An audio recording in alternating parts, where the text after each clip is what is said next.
happening now in your personal life, in your relationship, and over the next couple of months, we will be having eclipses that very significantly affect you in your personal relationship. I don't know if you're married or if you're in a close relationship with someone, but there's going to be a very strong test happening for you in January. Okay. Does this make sense for you yet? Yeah, it does. It does. Okay. Are you thinking about a divorce? Is this a breakup? No, I'm thinking of taking the major decisions. I'm sorry, I can't hear you, Lillian. I'm intending to take big decisions. Big decisions in a relationship. Yeah. Yes. Okay. Yeah, also relations on career. Is it a business relationship? Yeah, I plan to have big decisions for the next period of time.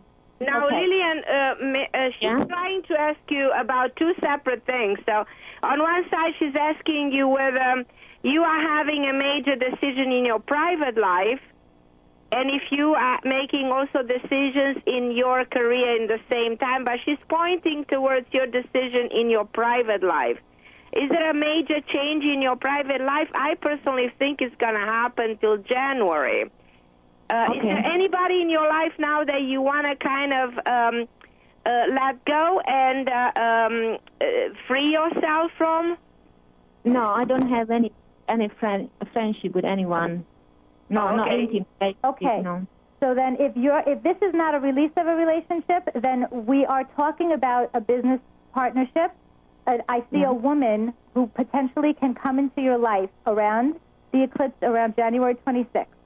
This will be related to your career direction. And this woman that you meet is going to be extremely helpful for you, okay? You may already have an idea of who I'm talking about, but you might not. This is not going to manifest really until the end of January. It will materialize, however, and this will affect your career direction. This is hitting the angles of your chart in a way that tell me this woman has everything to do with your career direction. It could be a teacher, a mentor, or a new business partnership opportunity. Whatever it is, follow it and say yes, because you will not be disappointed, okay? However, I still see something happening in personal relationships for you. This could be, and it's a close relationship. It is in your marriage sector, but you're not married and you're not in a relationship, so it makes no sense for it to be in a marriage. This could have to do with a very close family member. It's whoever you're very close in binding emotional relationship with. There's going to be a letting go, okay? So the business is positive. The career direction that happens in January is positive. A couple of weeks later, you will see a very emotional time in your personal life with somebody, okay? And again, this is projecting a couple of months ahead, so you'll take notes and then remember the dates I told you, and when it comes to pass, I'd love to hear how it all materialized. Okay, thank you. Good luck, Lillian. Thank you. Okay, my dear Lillian, and also I personally think someone great is going to come into your life, who I will describe like a tall, brown-eyed hair, 2 years younger than you, born in the month of May. So look for someone coming into your life with an R initial.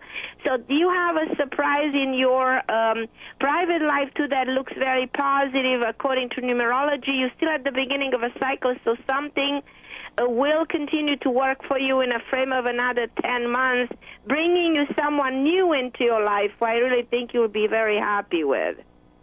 Okay, thank you. Okay, my dear Lillian, thank you so much for calling the show, and call anytime and let us know how things are working with you. Oh, she was a lovely lady. Oh, and for all of you listening, I guess she was calling probably overseas because the connection was not so great, but for all of you listening, I have Maria DeSimon. I want to tell you, Maria is probably the most, for me, just probably the best. I love her. I want you guys to call her. I will give you her numbers, her website, and everything, because you won't regret. It's going to be an amazing experience. Now, Maria, we've been talking before about doing the show today, and we've been saying that this election is a very interesting election, and that on the day of the election, there's this opposition between Saturn and Uranus, Yes. And that is not an easy situation. Do you agree? Yes. I'd like to explain to your listeners what that means, because not everyone speaks this language. Saturn is the planet of karma in astrology. It is the planet that represents restrictions and delays and authority. It rules our government. Uranus is the planet that is revolutionary, and it relates to unexpected, unpredictable change. It is shock. So when Saturn and Uranus get together in an opposition, that means the two of them are at odds with each other, pulling each other. And this is very symbolic. On Election Day, it will be the first of 5 mathematically exact oppositions that we will experience over the next 18 months after the election. So the first one is going to pack a big punch, and it just so happens to be exact on Election Day. And what it suggests, in my interpretation, is that the wild card, the unpredictable, the more visionary, revolutionary candidate is going to overthrow the established, the authority, the established candidate. It's almost like you say, okay, Saturn, the planet of the old, or is associated probably with the old and associated with McCain, and the planet of the new, bringing all these sudden changes. The concept of change, like you all know, is associated with Obama. Do you agree with me? Absolutely. Yes. Uranus is the planet that is visionary, progressive, unusual. It thinks outside of the box, any Uranian energy. And Barack Obama's birth chart does have a strong Uranian flavor to it, whereas John McCain's chart has a more Saturnine flavor to it.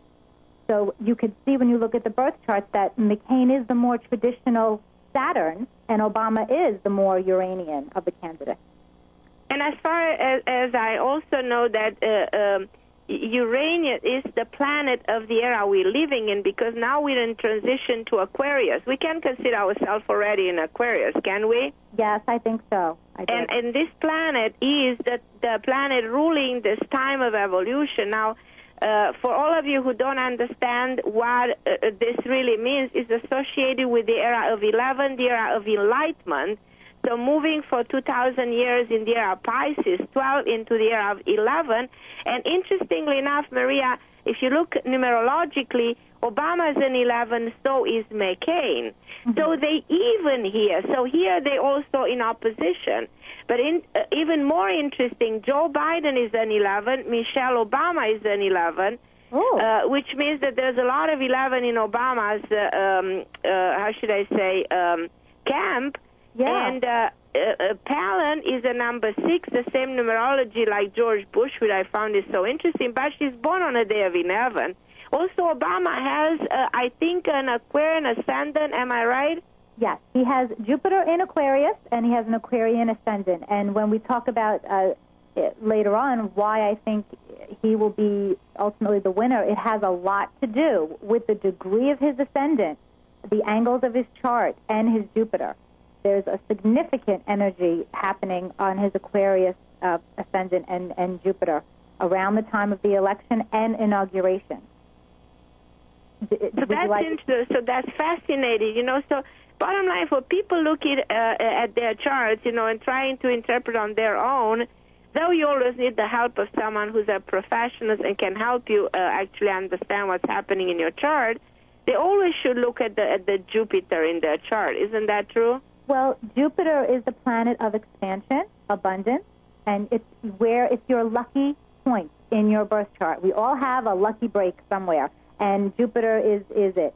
So for Barack Obama, his Jupiter is in Aquarius. And again, Aquarius is ruled by the planet Uranus. So we have someone who has an expansion of visionary ideals. He's extremely idealistic. He's extremely humanitarian. And earlier we talked about the cycles and how they keep repeating themselves. Jupiter returns to its natal position in your birth chart once every 12 years. It's called a Jupiter return. During that time, your faith is renewed. You set a whole new 12-year cycle for yourself of your beliefs, your philosophies, your ideals, and your hopes. And it's a very positive time in your life. It just so happens that Barack Obama will be having a Jupiter return